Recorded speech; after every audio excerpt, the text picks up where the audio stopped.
it's not really focusing in all that well. Oh, there it goes. There it is. If you're ever wondering what hat I wear, this is it.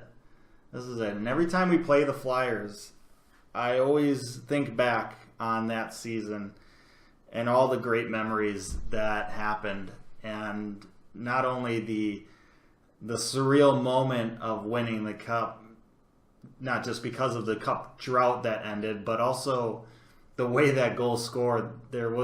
There's nothing like that moment in NHL history, and I mean, it's 7.5 years ago now. It's a long time. We still have Taze, Kane, Keith, Seabrook, Sharp, Hossa. We still have those guys from that team. It's crazy to think, they've been in the league at least that long. These guys aren't getting younger, but we're still perennial Cup contenders, and it's crazy. It's just something you reflect on, and you just should not take for granted.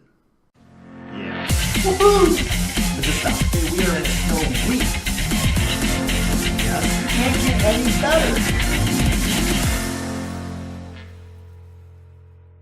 Hello and welcome to Hawks Recap. Game 13 in the books. And while that number is unlucky for most people, it is lucky for the Hawks in this one. Hawks win 2-0 over the Philadelphia Flyers. Flyers coming into this one after giving the Coyotes their first win of the season. You never want to be on the wrong side of a statistic like that. Meanwhile, the Hawks coming off of 3 straight losses and the type of play that have earned them some extra skating and practice. Both teams trying to flip the script in this one.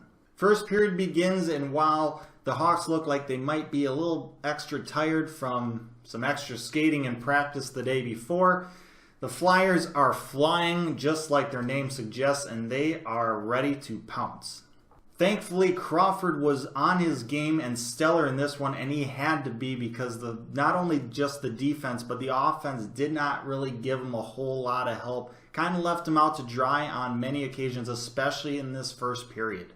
Lots of scary situations in this one for the Hawks. Lots of odd man rushes for the Flyers. 2-on-1s, 3-on-1s, 3-on-2s, 4-on-2s. And when you get into 3-on-2s and 4-on-2s, that's not on your defenseman anymore. It's not like one of your defensemen pinched or had a bad play and left the other one out to dry. No, this is where your forwards come into play, where they're not back-checking or covering their defensive responsibilities effectively.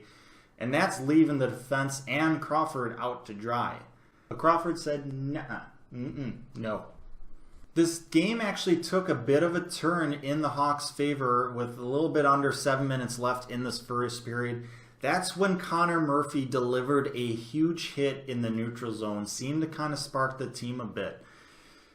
The hit itself, it was pretty clean. Now, slow-mo, it looked like he may have left his feet a little bit. It's kind of hard to tell. But in terms of contact, there wasn't really any head contact. At least it didn't look like it. And it's scary, especially in that situation when Connor Murphy, or the hitter, is a little bit taller than the person who's getting hit. Connor Murphy's shoulder could have easily, just because of height difference, gone into the guy's head. But it didn't. Hits him right in the chest. It looked clean from that standpoint, which is thankful. You never really want to see headshots at all. I don't care how big or how momentum swinging the hit is, you don't want to see it.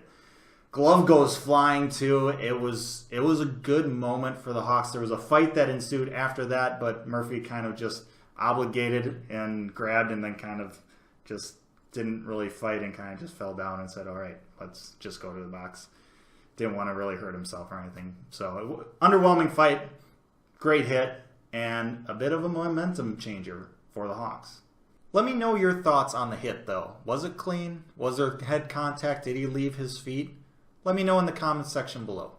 The Hawks actually outshot the Flyers in this first period, and that's kind of thanks to a couple different reasons. Number one being the Flyers didn't really take advantage of their opportunities. They didn't create shots on goals from their really good opportunities. And then the second reason is the Hawks had 2 power plays in this first period. Now, their first one looked pretty much exactly like their last 15 or so, where they just did not generate anything and did not get clean entries, just couldn't sustain anything, easy outs for the Flyers PK unit, and just got nothing really. But their second power play comes at the end of the period there, and they do get a lot of good chances off of it. It looks like a pretty darn good power play. They had shots on goal. They even had a loose puck in the crease that just was so close to going in. But they just can't get the puck past Brian Elliott, and that's really all that matters in the power play is, do you score a goal or not? They didn't, but it did seem like they drew some confidence from that. So the Flyers and Hawks go into the second period tied at 0, scoreless game. Flyers come out in the second period, once again flying high, skating fast, getting some more odd man rushes. It didn't seem like that was fixed during the intermission for the Hawks, but thankfully Crawford is up to the task once again.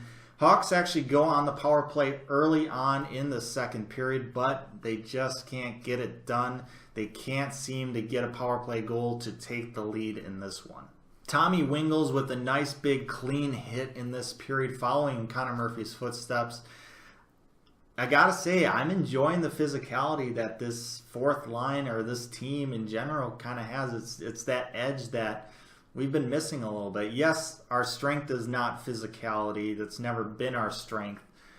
But you need to have a little bit of grit if you actually want to make a run in the playoffs. And it seems like this team has at least that element so far. And it's nice to see. The Hawks get another power play chance in the second period. This one coming a little bit before the halfway point in the period.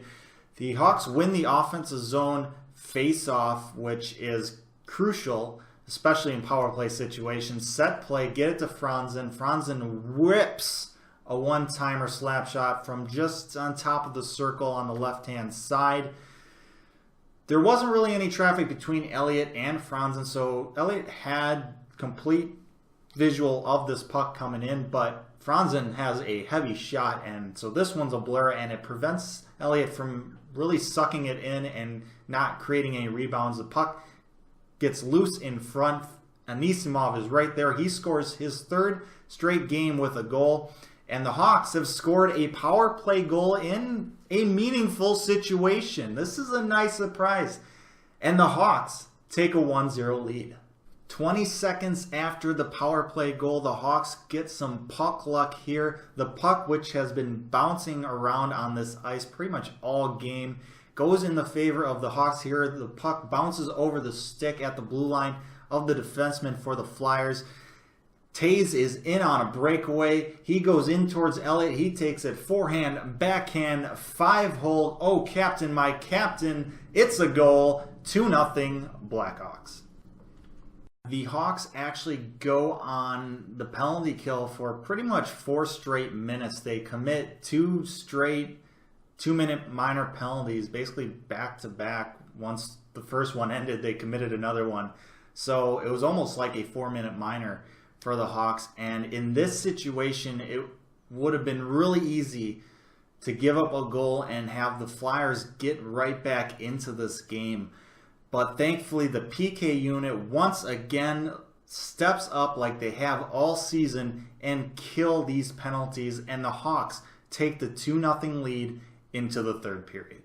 Third period features some back and forth action, some great hockey action. Both teams attacking, getting some odd man rushes, but both goaltenders standing tall really made it entertaining in that sense. If you are an offensive-minded hockey fan, this was a great game to watch. Both teams having 35 shots on goal. I was really happy to see the Hawks not go into a turtle shell in this one, especially even after getting that 2-goal lead and even being in a third period with that lead. You know what they say, prevent defense just prevents you from winning. And the Hawks didn't do that. The Hawks kept on going, kept skating, kept attacking, and it seemed like it ended up paying off for them. The Flyers pull Elliott with a little under 3 minutes to go to get that sixth skater out there, have that advantage, try and get a goal and get back into this game. They had a lot of great opportunities, a lot of good shots on net, but Crawford says, nay, not today. The defense of the Hawks find a way to clear it, and DeBrincat from across center ice scores the empty netter, and the Hawks snap their 3-game losing streak. Crawford gets the shutout, and the Hawks win 3-0. Now, I don't want to take away anything from Crawford with what I'm about to say because he had a great game. He had a fantastic game. He pitched a shutout. And a shutout is a shutout. It doesn't matter how little or how many chances the other team gets. You're going to take a shutout performance every single time. But the Flyers had a lot of grade A opportunities in this one, and they did not have a single ounce of finishing touch. If they would have potted a couple goals. Now, when we think about this, it's very easy to point the finger and blame the defense. And to be fair, they do deserve some of that blame. But, like I said earlier, the forwards definitely did not help. On a decent chunk of these grade A chances for the Flyers, the forwards didn't back check or did not cover their defensive responsibilities effectively. And that left their defenseman and Crawford out to dry. Thankfully, Crawford was up to the task and it didn't really amount to anything. But that is something that needs to be fixed. And if we look beyond those initial grade A chances, we also need to look at how well the defense, not only in this game, but pretty much the entire season, how well they've done in and around the crease. After that initial shot gets on Crawford, if Crawford does give up a rebound, the defense has been very good clearing that puck out and not giving the opposing team any rebound or second chances. And that's not really something to take lightly. Speaking of the defense, Cody Franzen with another good game. No real glaring mistakes from him. Obviously had a big part to do with that power play goal. Connor Murphy, big hit in this one. Looks like he's getting better and better as these games go along. Yes, he has some big shoes to fill, but I'm really excited for the future of this kid, and I think that's really what we were after when we traded for him. So, starting to get excited. Flipping to offense, obviously they have to work on their defensive responsibilities. I think that will come with time. Coach Q kind of blending the lines the last couple of games, just working on different combinations and seeing what works with how some players are playing on certain days. We'll see that throughout the season. It's nothing really new at this point. He does it every year. But I thought they had a pretty good game. Passing was much better in this one, even with the what seemed like choppy ice conditions and bouncing pucks. I thought the Hawks had some better passing. They did try to be too cute on occasions with one too many passes. But overall, I thought it was a pretty good game. I know it's easy to say that with the scoreboard ending up the way it was for the Hawks. But what I'm trying to say is that the key part is they looked good in terms of their effort. And that's not always the case. Sometimes you see some guys dogging or just going through the motions, but it seemed like everyone was hustling and putting in a solid effort throughout this game. Yeah, they may have made some mistakes and got caught out of position, but the effort was there. And sometimes the effort's there, but you don't win a game. And that's kind of the case in point for the Flyers in this one. They shouldn't hang their heads. They played a good game. They just didn't have any finishing touches. Thankfully, though, for the Hawks, their good effort gets rewarded with a 3-0 win. Now, before we get ahead of ourselves and start celebrating, we got to remember that any team can win one game in a row. Case in point, the Coyotes. But the Hawks have a back-to-back coming up this weekend. They have a game at Minnesota and then a game back home in Chicago against Montreal. And it would be great to see this team build on this performance and play well and hopefully take away some points from these next two games. Now, unfortunately, I'm not going to be in town for these two games. As I alluded to in my last video, I'm actually going to be down in Phoenix, Arizona, playing hockey myself. 5 games in 2 days over the course of this weekend. It's a lot of hockey, but it's a lot of fun. It's a little thing called a draft tournament, and I'll post a link to that down below in the description. But I'm going to be filming down there, but not for these videos. So these Hawks recap videos are not going to be coming out on time like they have for the rest of the games that we've had this season so far. I probably won't post these videos until Monday when I get back, possibly Tuesday morning. So bear with me on that. I apologize in advance for it. I will try and do my best to post some live reactions on my Twitter and Instagram. So if you want to follow me there, you can find links to those in the description as well. So sorry about that, but at least I'm giving you a heads up. With that, thank you once again for watching this episode of Hawks Recap. I really hope you enjoyed it. I sincerely mean that every single time I say it.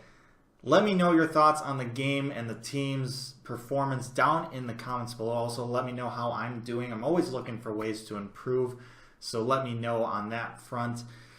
Like, share, subscribe, do those YouTube-y things if you so please to. I appreciate it. But most importantly, stay safe, make good decisions, and I'll see you in a bit.